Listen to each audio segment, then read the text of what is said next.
Dear Patriots, before the news starts, please subscribe to our patriotic channel by clicking the subscribe button. Give us a thumbs up to this video. Don't forget to leave your opinion below in the comments section. Share the news on Facebook and Twitter so you friends see it. Thank you. Trump flips his own script when it comes to Stormy Daniels. President Donald Trump has adopted a time-honored strategy for coping with allegations that he had an affair with porn actress Stormy Daniels: ignore them. The president and his top aides have said nothing publicly about the controversy this week, even as Daniels' lawyers has engaged in repeated provocations, including revealing that she had an interview with the primetime news show 60 Minutes. Trump hasn't directly addressed the Daniels saga since the story surfaced earlier this year, instead letting White House staffers and his personal lawyer deny allegations that she was paid hush money before the 2016 election to keep quiet about their affair. The muted response is unusual for a president who has rarely shied away from a fight. More than a dozen women have accused Trump of sexual misconduct. The president has refuted those allegations, often loudly. "A woman I don't know and, to the best of my knowledge, never met," is on the front page of the fake news Washington Post, saying "I kissed her, for 2 minutes yet, in the lobby of Trump Tower 12 years ago. Never happened." Trump tweeted earlier this year in response to a story about allegations that he kissed Rachel Crooks on the mouth in 2006. During a 2016 rally in Florida, Trump publicly denied that he forcefully kissed a former People magazine reporter who wrote a first-person story about their 2005 encounter.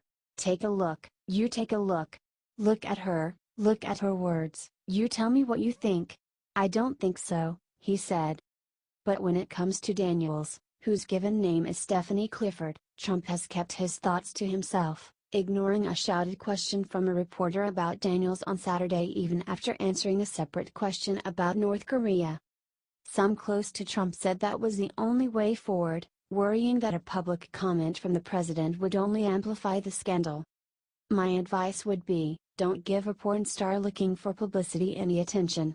Soon her 5 minutes will be up," said former Trump campaign advisor Barry Bennett. But people close to the president privately wondered whether Trump, who has a long track record of dealing with stories on his sex life published by his hometown New York tabloids, will erupt on Twitter or in another public venue after the 60 Minutes interview airs and headlines about it dominate cable news. Meanwhile, White House staffers are largely avoiding the subject altogether. White House officials contacted by Politico this week refused to speak about the fallout from the Daniels allegations. "We've addressed this matter extensively and have nothing further to add. I'd direct you to the president's personal attorney," White House spokesman Raj Shah said in an email. Trump's lawyer, Michael Cohen, did not respond to a request for comment on this story.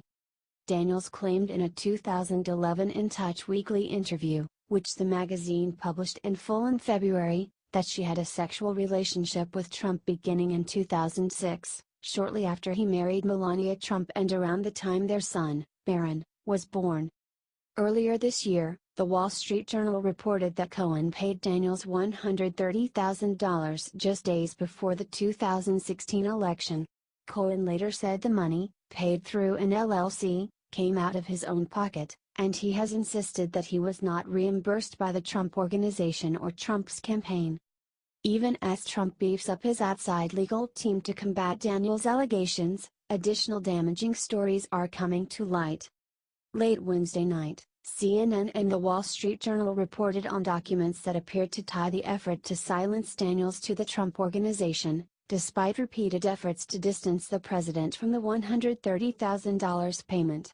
Arbitration documents filed in Orange County, California, list Trump Organization lawyer Jill Martin as a representative for the LLC, Essential Consultants.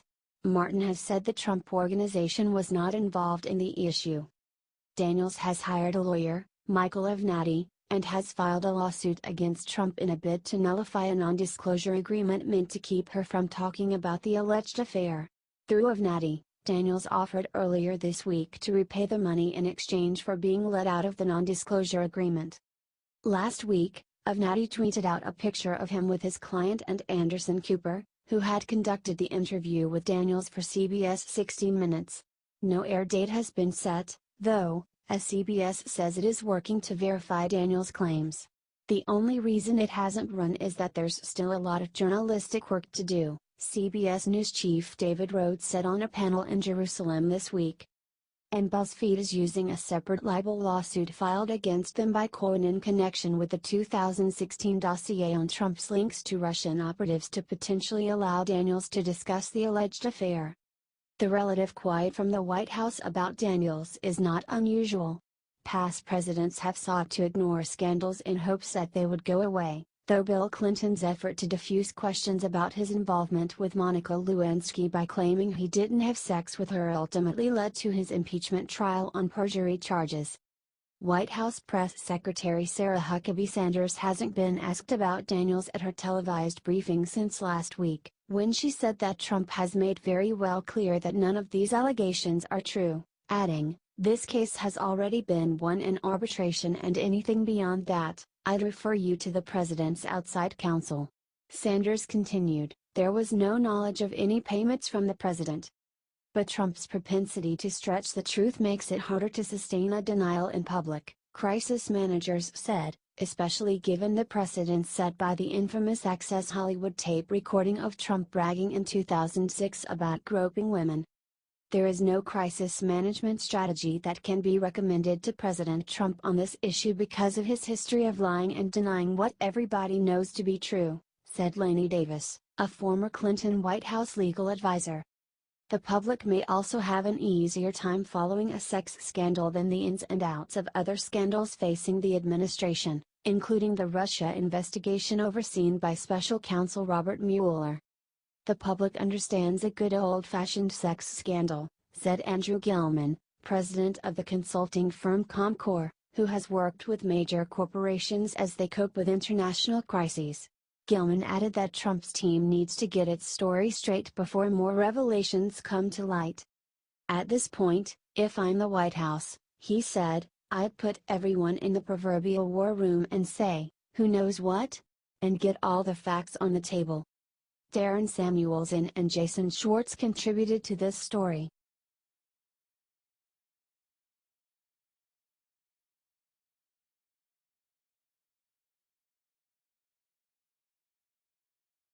Russia to add more Americans to blacklist in response to sanctions. Russia's government will add more Americans to its blacklist in response to new sanctions against Russians accused of election meddling. Tensions with Moscow are growing before Russia's presidential election Sunday, after a nerve agent attack in Britain on a Russian ex-spy. Russian Deputy Foreign Minister Sergei Ryabkov was quoted Friday by news agency RIA Novosti as saying that Russia is preparing sanctions against a new group of American actors and possible additional steps. He said Russia would target the same number of people as the US but didn't say what the sanctions would involve. Ryabkov said he doesn't want to definitively close the door to dialogue and accuse the US of threatening global stability. The Trump administration announced sanctions Thursday on 19 Russians and 5 companies accused of meddling in the 2016 U.S. election.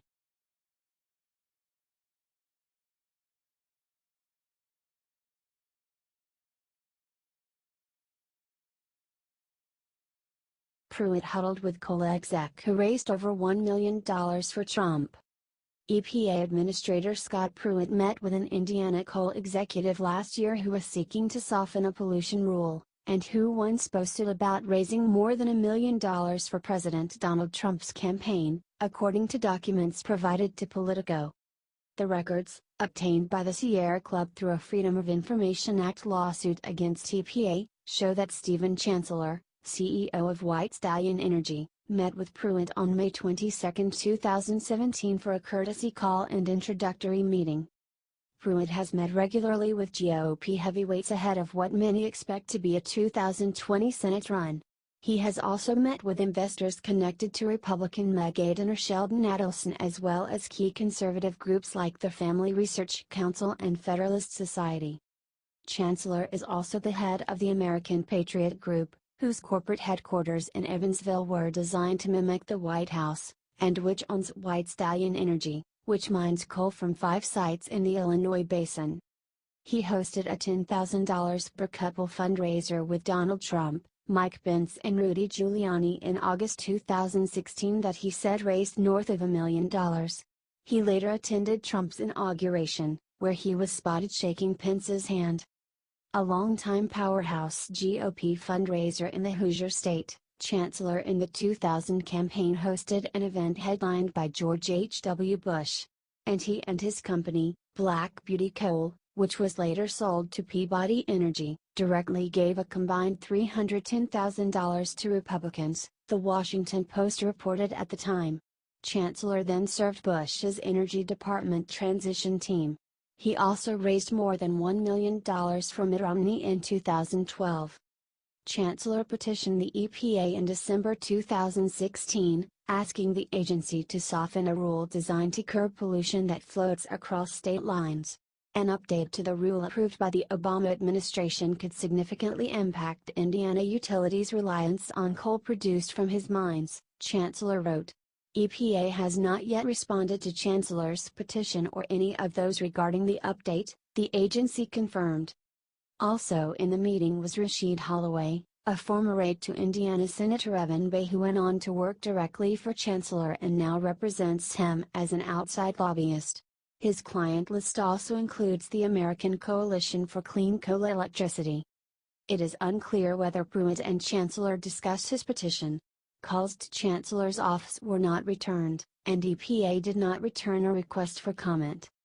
In addition to the Pruitt meeting, Interior Secretary Ryan Zink's calendar showed a meeting with White Stallion earlier that day, although it is not clear that Chancellor personally attended that meeting. But Zink named Chancellor earlier this month to Interior's new International Wildlife Conservation Council, which will provide advice to Zink on the benefits that result from United States citizens traveling to foreign nations to engage in hunting. That council is scheduled to meet at the Interior Department on Friday. Chancellor is a prolific big game hunter, and his mansion includes a trophy room stuffed with taxidermied lions, elephants, polar bears, rhinos and zebras, according to photos posted on a 2012 blog. In 2001, he mustered his political connections to lobby the government of Botswana to lift a ban on lion hunting. Interior earlier this month said hunters will be allowed to bring back elephant trophies from abroad. The documents provided to Politico also shows that Pruitt met with dozens of industry executives and trade group representatives between the May 19 and June 19 period the calendar covered.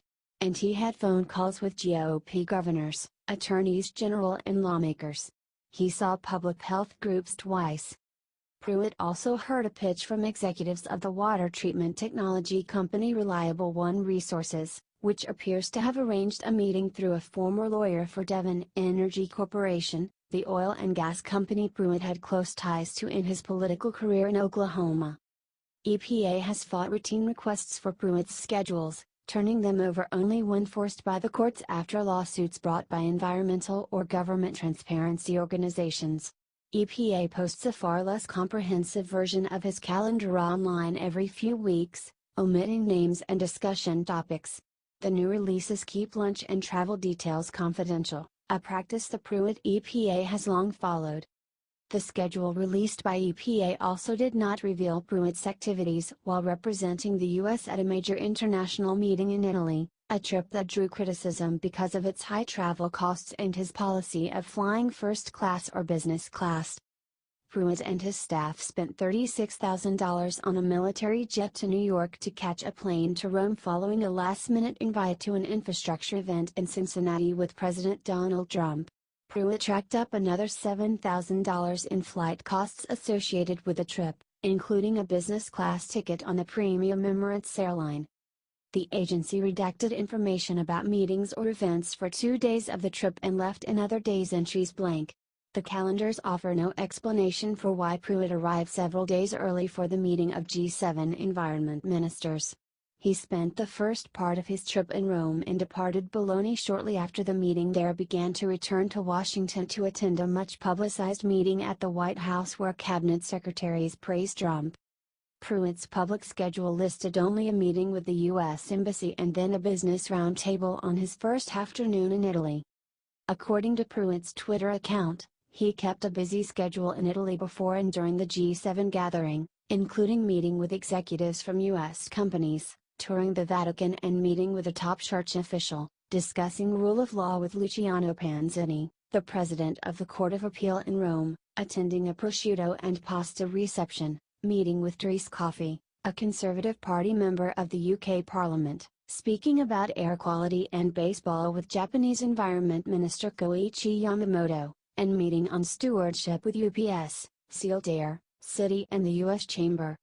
On the same Monday he met Chancellor. Pruitt spoke with the large Public Power Council CEO meeting about the elimination of regulations affecting the electric power industry, with Duke Energy CEO Lynn Good about coal ash, and with the Congressional Coal Caucus. The calendar also shows Pruitt visiting Oklahoma twice in the month disclosed. On Saturday, May 20th, in Tulsa he took an hour-long tour of Brainerd Chemical Company and then a half-hour tour of the restored office of oil baron Wade Phillips, which Brainerd's CEO leases.